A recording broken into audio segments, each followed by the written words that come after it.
मैं सुनीता कथा मंथन में आप सबका स्वागत करती हूँ। कथा मंथन में आज सुनिए शरद चंद्र जी की कहानी राम की सुमति। रामलाल की उम्र तो कम थी पर दुष्ट बुद्धि कम ना थी। गांव के लोग उससे डरते थे। उसका अत्याचार कब, किधर से और किस रूप में टूट पड़ेगा, इस बात का अंदाजा लगाना मुश्किल था। उसके सौतेले बड़े भाई श्यामलाल को भी ठीक शांत प्रकृति का आदमी नहीं कहा जा सकता, पर हाँ इतना जरूर था कि वह छोटे से कसूर पर भारी सजा न देता था। गांव के जमींदार के यहाँ वह काम करता और अपनी जमीन जायदाद की भी देखभाल रखता। घर की हालत मजे की थी। कुआं, बागीचा, खेत, 10-20 घर, बागदी बागदी जो बंगाल की एक नीच जाति होती है, लड़ने मरने में प्रसिद्ध। तो 10-20 घर, बागदी प्रजा और कुछ नगद रुपया भी उसके पास था। श्यामलाल की स्त्री नारायणी जब पहले पहले इस घर में आई, यही करीब 13-14 वर्ष पहले की बात है, तब उसी साल राम की विधवा माँ का देहांत हुआ। मरते वक्त वे 2.5 साल के दूध पीते बच्चे राम को अपनी सारी गृहस्थी अपनी 13 साल की बालिका पुतहु नारायणी के हाथ सौंप गई। इस साल चारों तरफ बुखार का बोलबाला था। नारायणी को भी बुखार आ गया। 3-4 गांव के बीच नीलमणि बाबू ही एकमात्र डॉक्टर थे, सो भी अधकचरे। फिर इस समय उनकी फीस भी 1 रुपया से बढ़कर 2 रुपया हो गई। इसके बाद ही उनकी कुनेन की पुड़िया भी अरारोट और मैदे की मिलावट से जायकेदार बन गई थी। 7 दिन बीत गए पर नारायणी का बुखार जरा भी हल्का ना पड़ा। श्यामलाल को चिंता हो गई। घर की नौकरानी नृत्यकली जो डॉक्टर बुलाने गई थी, वह लौट आई। बोली, डॉक्टर बाबू साहब आज दूसरे गांव जाएंगे 4 रुपया पर, सो नहीं आ सकते। श्यामलाल को गुस्सा आ गया। बोले, अरे तो कमबख्त को हम 4 भी देते थे, आता तो सही, रुपया बढ़ा है कि जान। जा जा बुला ला चमार को। नारायणी ने कमरे के भीतर से बात सुन ली। कमजोर कांपते हुए स्वर में वह बोली, सुनो यहाँ आओ। तुम इतना घबरा क्यों रहे हो? डॉक्टर आज नहीं आते तो कल सही, एक दिन में क्या बिगड़ा जाता है। रामलाल जो आंगन के एक कोने में अमरूद के पेड़ के नीचे बैठा चिड़ियों के लिए पिंजरा बना रहा था, उठकर आया और बोला, तू रहने दे नैत्य, मैं जाता हूं। देवर के आवाज सुनते ही नारायणी घबरा उठ बैठी और बोली, सुनते हो, राम को रोको। ओ राम, तुझे मेरे सिर की कसम, जाना मत भैया, तू मेरा राजा भैया, किसी से लड़ते नहीं। राम ने सुना नहीं, बाहर चला गया। उसका 5 साल का भतीजा जो अब तक सिके हाथ से में जैसे का तैसा बैठा था, वह बोला, पिंजरा नहीं बनाओगे चाचा? बना लेंगे, कहकर राम चल दिया। नारायणी ने माथा ठोककर रोने की स्वर में पति से कहा, तुमने उसे जाने क्यों दिया? देखो अब वह क्या उपद्रव करके आता है। श्यामलाल गुस्से में तो थे ही और भी झुंझला कर बोले, अरे मैं क्या करूं, तुम्हारे रोकने पर भी तो नहीं रुका, मेरे कहने से रुक जाता तो तुमने हाथ क्यों नहीं पकड़ लिया? इस अभागे के मारे तो घड़ी भर भी चैन नहीं, मर जाऊं तो अच्छा। नित्तो, जा तो बेटी, खड़ी मत रह, भोला को भेज, समझा बुझाकर उसे मेरे पास लौटा लाए, शायद वह अभी गाय चराने नहीं गया है। नृत्यकाली भोला की तलाश में चल दी। राम नीलमणि डॉक्टर के घर जा पहुंचा। डॉक्टर अपनी डिस्पेंसरी में बैठे थे, यानी एक टूटी अलमारी के सामने एक टूटी कुर्सी टेबल लगाए कांटा हाथ में लिए दवा तौल रहे थे और 4-5 रोगी मुंह भाए उसी को देख रहे थे। डॉक्टर तिरछी निगाह से राम को देखकर अपने काम में लग गए। राम क्षण भर चुपचाप खड़ा रहा, फिर बोला, भाभी का बुखार क्यों नहीं अच्छा होता? डॉक्टर ने कांटे पर ही निगाह जमाए हुए कहा, अरे नहीं होता तो मैं क्या करूं, दवा तो देता हूं, खाक देते हो, सड़ी मैदा के चूरे से कहीं बुखार छूटता है?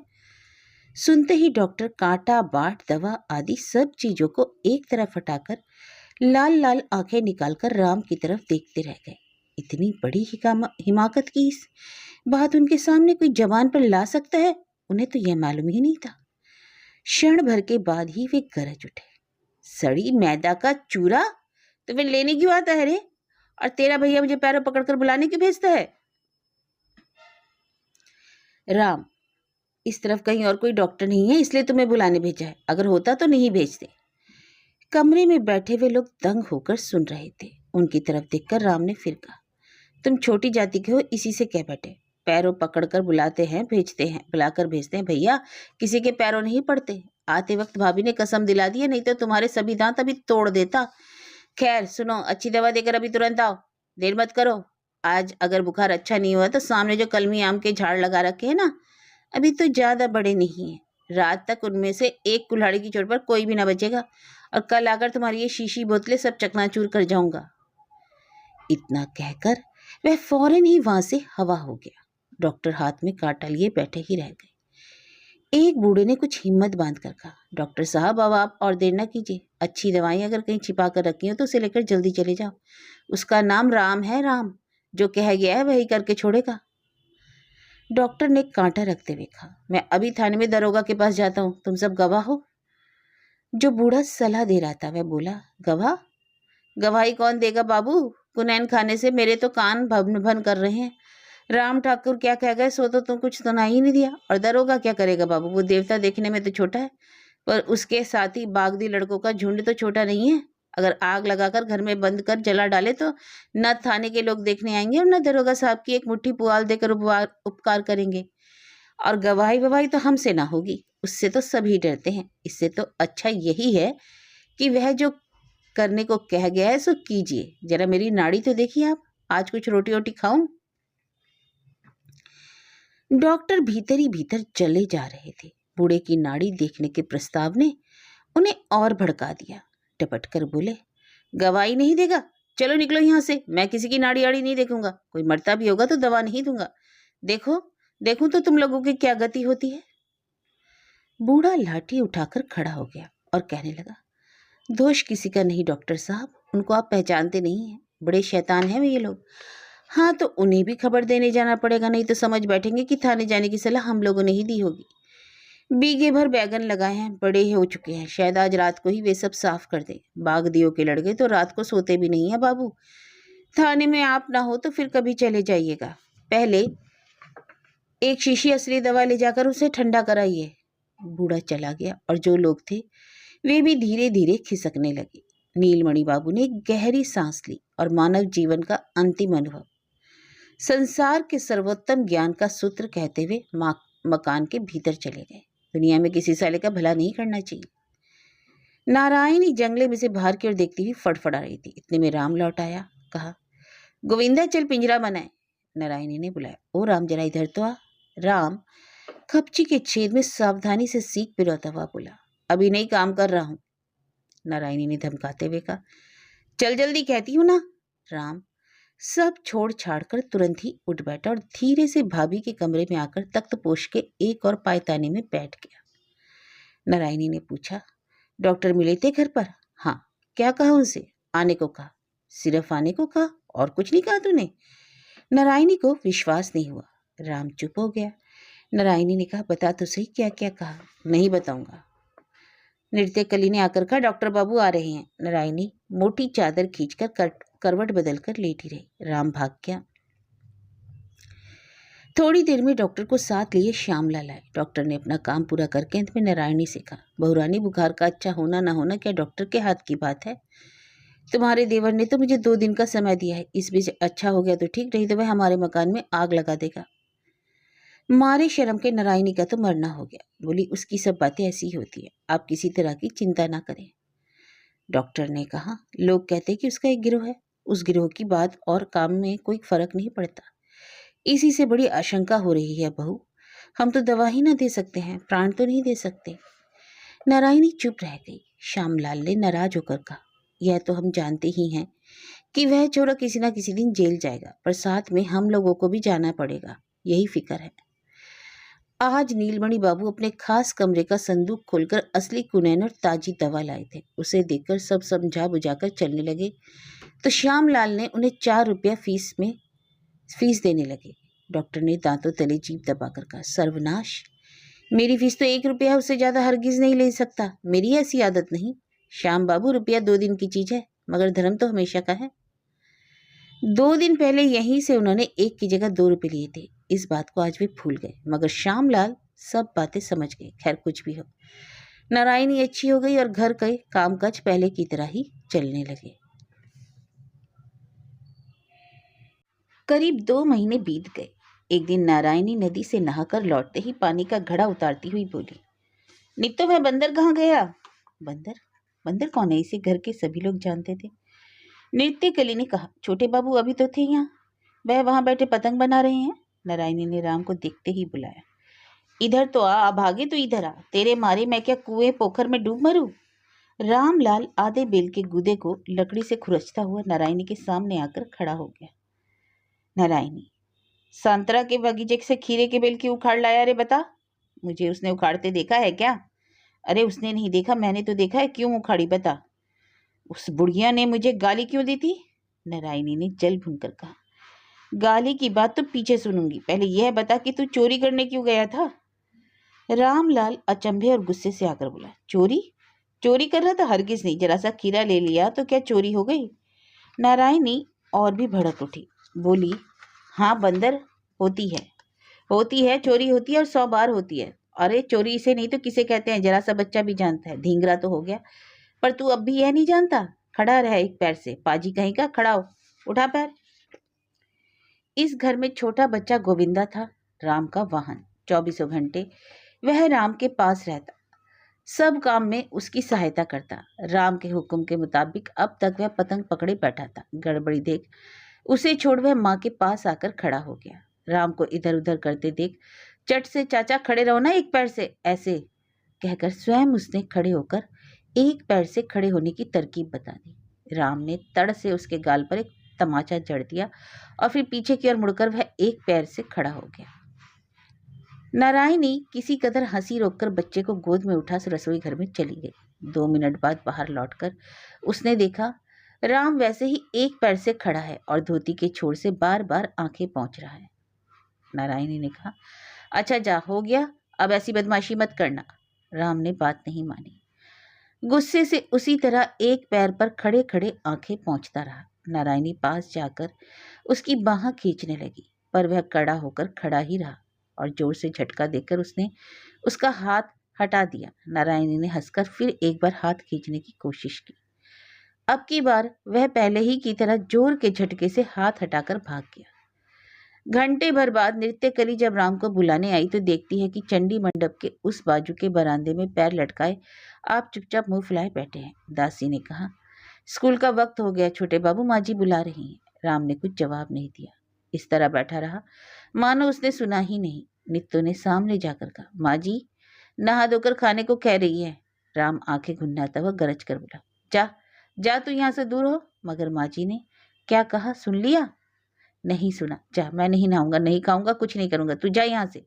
अच्छा तो मैं जाकर कह देती हूँ, कहकर दासी जाने लगी। राम उसी वक्त उठकर चट से पिछवाड़े के गंदे तालाब में डुबकी लगाया और भीगे सिर भीगे कपड़े पहने उसी तरह फिर आकर बैठ गया। नारायणी खबर लगते ही घबराकर दौड़ी आई और बोली, अरे ओ भूत, यह क्या किया तूने? उस तलैया में तो मारे डर के कोई पैर तक नहीं डुबाता और तू मजे से डुबकी लगाया। उन्होंने अपने आंचल से अच्छी तरह उसकी देह पहुंची, सिर पोंछा, अपने हाथ से कपड़े बदले और फिर घर में ले जाकर खाना परोसा। राम थाली के सामने मुंह फुलाए खूंटे की तरह बैठा रहा। नारायणी उसके मन की बात समझ गई, पास आकर सिर पर हाथ फेरती हुई बोली, राजा भैया है ना तू, इस वक्त अपने आप खा ले, रात को मैं खिला दूंगी, अभी तो देख पूरा खाना नहीं बना, राजा भैया खा ले। राम तब चुपचाप खाकर और कपड़े पहनकर स्कूल चल दिया। दासी ने कहा, तुम्हारी ही वजह से इसकी सब आदतें बिगड़ती जाती हैं माँ जी, इतने बड़े लड़के को गोद में बैठाकर खिलाया जाता है क्या? जरा सा रूठ गया तो गोद में बिठाकर हाथ से खिलाओ, यह कैसी बात है? नारायणी कुछ मुस्कुराकर बोली, नहीं तो खाता नहीं, जो रात को खिलाने का लोभ न दिखाती तो वहीं मुंह फुलाए बैठा रहता, खाता थोड़े ही। दासी, खाता कैसे नहीं, भूख लगती तो आप ही खाता, इतना बड़ा हो गया। नारायणी भीतर ही भीतर नाराज होकर बोली, तुम लोग तो उसकी उम्र ही देखा करती है, अरे बड़ा होगा, होश संभालेगा तो उसे आप ही ला जाएगी, वह खुद ही तब ना गोद में बैठेगा ना मुझसे खिलाने को कहेगा। दासी दुखित होकर बोली, मैं तो अच्छे के लिए कह रही हूँ माँ जी, नहीं तो मुझे क्या पड़ी है, 16-17 साल का हो चला, अब भी अगर उसे अकल ना आई तो फिर कब आएगी? नारायणी को अब गुस्सा आ गया, बोली, अकल आने के लिए कोई उम्र नहीं होती नित्तो, किसी को 2 साल पहले आती है, किसी को 2 साल बाद, और आए चाहे ना आए। अरे तुम लोगों को इतनी फिक्र क्यों है? दासी, यही तो दोष है तुम में माँ जी, वह कितना शरारती हो गया है, सो क्या तुमसे कुछ छिपा है? मोहल्ला भर यही कहता है कि तुम्हारे ही लाड़ प्यार ने उसे। नारायणी ने रूखे स्वर से कहा, मोहल्ले के लोग लाड़ प्यार ही देखते हैं, डांटती डपटती हूँ सो तो कोई नहीं देखने आता। पर तू तो मोहल्ले की नहीं है, सवेरे से एक पैर पर खड़ा खड़ा रोता रहा, तलैया के सड़े पानी में नहाया, भगवान जाने बीमार पड़ेगा तो क्या होगा। उसके बाद तेरी क्या चाहती, उसे भूखा स्कूल भेज देती। घर और बाहर का रात दिन का यह लांछन तो मुझसे सहा नहीं जाता नित्तो। कहते कहते उसका स्वर रूंध सा गया, आंखें डबडबा आईं, आंचल से उसने आंखें पोंछ ली। दासी नहीं जानती थी कि इसी बात पर कल रात को पति से भी मामूली कलह हो चुकी है। अत्यंत लज्जित और दुखित होकर उसने कहा, रोती क्यों हो माँ जी, मैंने कोई बुरी बात तो नहीं कही। लोग कहते हैं, इसी से जरा संभल जाने के लिए मैंने कहा था। नारायणी ने आंखें पोंछ कर कहा, भगवान सब आदमियों को एक सा नहीं बनाते, वह जरा शरारती है, इसलिए तो मुझे जिस तिस की बात चुपचाप सुननी पड़ती है। लेकिन जब जब प्यार करने का उलाहना लोग क्यों देते हैं, लोग क्या चाहते हैं कि उसे काट कर नदी में बहा दूं, तभी सबके कलेजे ठंडे होंगे। इतना कहकर वह बिना किसी प्रकार के उत्तर की प्रतीक्षा किए ही जल्दी से उठकर चल दी। दासी का मुंह जरा सा हो गया, मन ही मन कहने लगी, भगवान जाने क्या बात है, हर बात में जिसकी इतनी बुद्धि इतना धीरज है, वह इतनी सी बात क्यों नहीं समझती। और वारी डांट डपट, लड़का पल भर एक पैर में खड़ा होता रहा तो मानो दुनिया रसाताल में चली गई। राम को भाई के साथ बैठकर खाना बिल्कुल पसंद ना था। आज रात को जानबूझकर ही नारायणी ने दोनों भाइयों की थाली पास लगाई और खुद बगल में जा बैठी। राम रसोई में घुसते ही उछल पड़ा, बोला, जाओ, मैं नहीं खाता, मैं आज खाऊंगा ही नहीं। नारायणी ने कहा, तो जा, सो जा। नारायणी के गंभीर कंठ में राम की उछल कूद बंद हो गई, मगर वह खाने नहीं बैठे, चुपचाप खड़ा रहा। रसोई घर के दूसरे दरवाजे से श्यामलाल के आते ही राम आंधी की तरह बाहर हो गया। श्यामलाल इत्मीनान से खाने बैठे। बोले, राम ने नहीं खाना खाया, वह मेरे साथ खाएगा। नारायणी ने संक्षेप में उत्तर दिया। खाना खाकर ज्यों ही श्यामलाल बाहर गए त्यों ही राम मुट्ठी में राख लिए हुए भीतर आया और बोला, मैं किसी को खाने नहीं दूंगा, सबकी थाली में राख डाल दूंगा। डालूं? डाल तो देख तुझे कैसी सजा मिलती है। नारायणी ने मुंह उठाकर कहा। राम ने मुट्ठी में राख दबाए हुए स्वर बदल कर कहा, बड़ी सजा देने वाली, सवेरे मुझे ठक्कर रात का नाम लेकर खिला दिया, अब सजा बताती हो। तूने खाना क्यों खाया था? तुमने जो कहा था कि रात को, धिंगरा कहीं का, पराये हाथ से खाने में तुझे शर्म नहीं आती? राम आश्चर्य में आ गया, बोला, पराया हाथ का? तुम्ही ने तो कहा था ना। नारायणी ने फिर बहस नहीं की, कहा, अच्छा जा, राख फेंक कर हाथ धो गया, मगर फिर कभी किसी दिन खिलाने को कहेगा तो देखना। खिलाना अब तक जारी था। इतने में दासी बिना जरूरत एक बार दरवाजे के सामने से भीतर की ओर देखती हुई उधर के बरामदे की तरफ निकल गई। नारायणी ने यह देखकर राम से कहा, राम, तुझे क्या कभी अकल नहीं आएगी? भगवान क्या कभी तुझे सुमति न देंगे? लोगों के ताने तो अब मुझसे सहे नहीं जाते। राम मुंह का कौर निकल कर बोला, कौन है वे लोग, उनका नाम बताओ। बस कौन है, उनका नाम बताओ। खाली? नारायणी ने गहरी सांस लेकर कहा। परंतु कुछ महीनों बाद नारायणी को सचमुच असहनीय हो गया। उसकी विधवा माँ दिगंबरी अपनी 10 वर्ष की लड़की सुरधुनी के साथ अब तक किसी तरह अपने भाई के घर दिन काट रही थी। सहसा उस भाई की मृत्यु हो जाने के बाद उसके लिए कहीं खड़े रहने का स्थान नहीं रह गया। नारायणी ने पति को राजी करके आदमी भेजकर उसे अपने यहाँ बुलाया। वह आई और आने के साथ ही अपनी लड़की को लांग गई। फिर लगे हाथ राम पर भी अधिकार जमाने के लिए पैर पसारना चाहा। शुरू से ही राम को विद्वेष की दृष्टि से देखने लगी। आज सवेरे राम 2-3 हाथ लंबा एक पीपल का पौधा ले आया और उसने उसे आंगन के बीचों बीच गाड़ना शुरू कर दिया। रसोई घर के दरवाजे में बैठी हुई दिगंबरी माला फिरती फिरती सब देखती हुई तीखी आवाज में बोली, यह क्या हो रहा है राम? राम ने उसकी ओर देखकर कहा, पीपल बड़ा हो जाएगा तो खूब छां रहेगी। मास्टर साहब ने कहा है पीपल की छां बहुत अच्छी होती है। गोविंदा, जा तो एक लोटा पानी ले आ। अरे ओ भोला, मोटा सा एक बांस तो ले आ, बेड़ा लगाना है, नहीं तो गाय बछड़ा खा जाएंगी। दिगंबरी के आंख से लगी, बोली, आंगन में पीपल का पेड़? अरे ये तो दुनिया से निराली बात है, घर में पीपल लगाते कहीं देखा है? राम ने उसकी बात सुनी अनसुनी कर दी। गोविंदा अपनी सामर्थ्य के अनुसार एक छोटी सी लुटिया में पानी भर लाया। राम ने उसकी हाथ से लुटिया लेकर प्रेम से हंसते हुए कहा, इतने से पानी से क्या होगा रे पगला, तू यहाँ खड़ा रहे, मैं पानी लाता हूँ। इसके बाद घंटों घड़ों पानी उड़ेलकर सारे आंगन में कीचड़ करके जब तक राम ने वृक्षारोपण कर्म समाप्त किया तब तक नदी से नहाकर नारायणी भी लौट आई। तक दिगंबरी भूसे की आग की तरह अपने आप में ही जल रही थी। कारण उसकी आंखों के सामने ही यह हितकारी विराट अनुष्ठान आरंभ होकर लगभग समाप्त हो रहा था। अब तो लड़की को देखते ही वह चिल्ला उठी, देख नारायणी देख, अपने देवर की करतूत तो देख, अपनी आंखों से देख। आंगन के बीच में पीपल गाड़ कर कहता है छां होगी, और उधर देख पीछे है उस भोला का काम, पूरे के पूरे बांस के झाड़ घसीट ला रहा है, बड़ा कि कहता है बेड़ा लगेगा। नारायणी ने पीछे मुड़कर देखा, सचमुच वह ढेर के ढेर बांस और खपच्चियां लिए आ रहा है। राम और भोला की उम्र लगभग बराबर की है। नारायणी हंसने लगी। उधर माँ का क्रोधपूर्ण घबराहट का व्यस्त भाव और इधर राम का यह पागलपन, सारा का सारा दृश्य उसको परम हास्यकर प्रतीत हुआ। हंसकर बोली, अरे आंगन में पीपल के पेड़ का क्या होगा रे? राम आश्चर्य में आकर बोला, क्या होगा भाभी? कैसी ठंडी छांव होगी। और यह जो छोटी सी डाली देख रही हो ना, बड़ी होने पर, गोविंदा उंगली दिखाकर बोला, बढ़ेगा नहीं, बड़ी होने पर इस पर झूला डालेंगे और गोविंदा को खूब झुलाया करेंगे। बोला, जरा गड़ासा तो उठा लाना, तुझसे नहीं होगा, बेड़ा ऊंचा लगाना होगा, नहीं तो काली बछिया गर्दन डालकर खा जाएगी। इतना कहकर वह फटाफट बांस काटने लगा। नारायणी हंसती हुई भरा हुआ कलसा रखने रसोई घर में चली गई। मारे गुस्से के दिगंबरी की आंखें जलने लगी। लड़की की तरफ क्रोधपूर्ण दृष्टि से देखती हुई बोली, तूने कुछ कहा नहीं? तू यहीं पीपल लगाएगा क्यों? नारायणी ने हंसते हुए कहा, माँ तुम घबराती क्यों हो? इतना बड़ा पेड़ लगेगा थोड़े ही, उसमें जड़वड़ कहाँ है जो घड़ों पानी डालने से जम जाएगा और बढ़ने लगेगा? यह तो कल ही कल सूख कर अलग हो जाएगा। दिगंबरी जरा भी शांत ना हुई, बोलेगी, सूखेगा क्या खाक? भला चाहती है तो इसे उखाड़ कर फेंक दे। नारायणी ने चौंकर कहा, बाप रे, तब तो इस घर में रहना मुश्किल हो जाएगा। दिगंबरी ने कहा, क्यों, घर क्या उसका अकेले का है कि मन में आया तो आंगन में पीपल लगा दिया? तू क्या कोई होती नहीं है? मेरा गोविंदा कोई नहीं है क्या? हे भगवान, पीपल पर दुनिया भर के कौवे चील गिद्ध आकर बसेरा करेंगे, हड्डी गोश्त डालकर आंगन बिगाड़ेंगे। मुझसे तो नारायणी यहाँ नहीं रहा जाएगा। आखिर उससे तू इतना डरती क्यों है? मालूम भी तो हो, मेरा घर होता तो देखती है कितना बड़ा शैतान है, एक दिन में सीधा कर देती। नारायणी को माँ के हृदय के भीतर का दृश्य मानो दर्पण की तरह साफ दिखाई दे गया। वह कुछ देर चुप रहकर जोर से हंस पड़ी। बोली, अभी तो लड़का है माँ, उसमें इतनी अकल कहाँ? अकल होती तो क्या अपने घर में के आंगन में पीपल लगाता? 2 दिन रहने दो, फिर तो वह आप ही उखड़ कर फेंक देगा। फेंक देगा? वह क्यों फेंकेगा, मैं खुद फेंक दूंगी। दिगंबरी ने कहा। नारायणी, नहीं माँ, ऐसा काम मत करना, पहले से ही कही देती हूँ, उसे तुम नहीं पहचानती। मेरे सिवा उसके दादा भी उसे छूने की हिम्मत नहीं करेंगे। माँ, आज के दिन तो लगा रहने दे, फिर देखा जाएगा। अच्छा, तू जाकर कपड़े तो पहन। दिगंबरी नाराज होकर बोली। दोपहर को नारायणी अपने कमरे में बैठी तकिए का गिलाफ सी रही थी।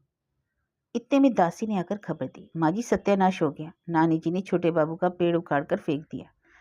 अब स्कूल से आते ही वे खा जाएंगे, किसी को छोड़ेंगे थोड़े ही। नारायणी तुरंत सिलाई छोड़कर बाहर आ गई। देखा सचमुच पेड़ नहीं है। उसने माँ से पूछा, माँ राम का पेड़ क्या हुआ? दिगंबरी ने हड़िया सा मुंह बनाकर उंगली दिखाते हुए कहा, वह पड़ा है। नारायणी ने पास जाकर देखा, उसे सिर्फ उखाड़ के नहीं फेंका बल्कि तोड़ मरोड़ कर नष्ट कर डाला है। नारायणी ने चुपचाप उठाकर उसी वक्त उसे बाहर फेंकवा दिया और धीरे से वह अपने कमरे में चली गई। स्कूल से लौटते ही राम ने सबसे पहले अपना पेड़ देखा। देखते ही उछल पड़ा, किताब कॉपी सब फेंक दी, चिल्ला उठा, भाभी मेरा पेड़। नारायणी रसोई में से निकल आई। अरे बताती हूँ, इधर आ। नहीं आता, पहले बता कहाँ है मेरा पेड़? इधर मेरे पास तो आ, बताती हूँ। राम के पास पहुंचते ही वे हाथ पकड़कर उसे कमरे में ले गई और गोद में बिठाकर पीठ पर हाथ फेरती हुई बोली, मंगल को कहीं पीपल लगाया जाता है रे पागल? राम ने शांत होकर पूछा, क्यों, क्या होता है? नारायणी ने कहा, घर की बड़ी बहू मर जाती है, मंगल को नहीं लगाते। राम का चेहरा क्षण भर के लिए उतर गया।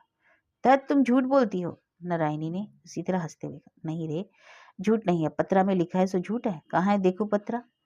नारायणी मन ही मन घबराई, चट से गंभीर आश्चर्य का भाव दिखाती हुई बोली, अरे तू कैसा लड़का है, मंगल को पत्रा का नाम भी कहीं लेते हैं, तू देखेगा कैसे रे?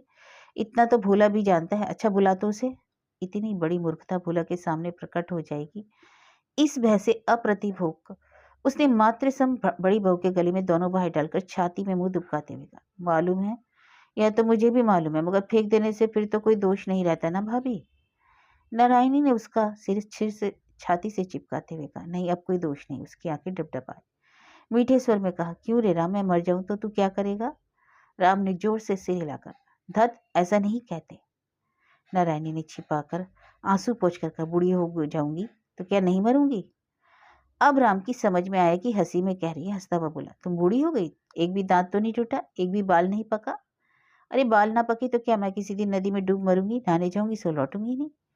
क्यों भाभी, मेरी माँ को तू देख नहीं सकता, रात दिन झगड़ा किया करता है। उस दिन मालूम पड़ेगा जब मैं लौट कर ना आऊंगी।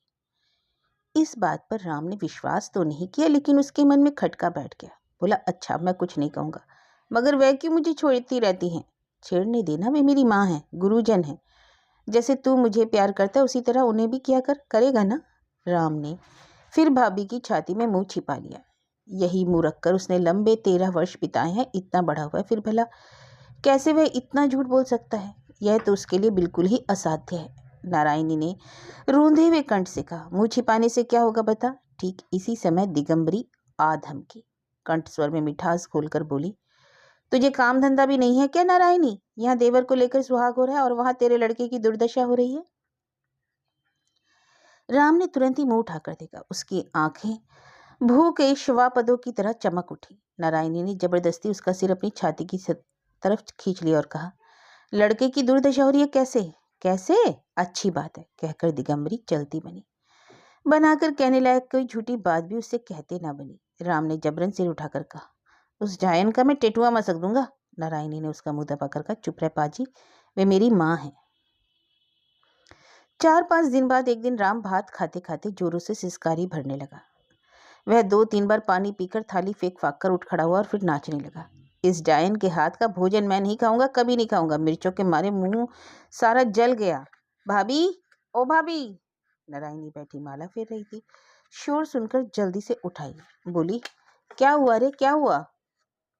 मारे गुस्से के राम रोने लगा। मैं कभी नहीं खाऊंगा, इसको निकाल दो, कहता हुआ वह तेजी से बाहर भाग गया।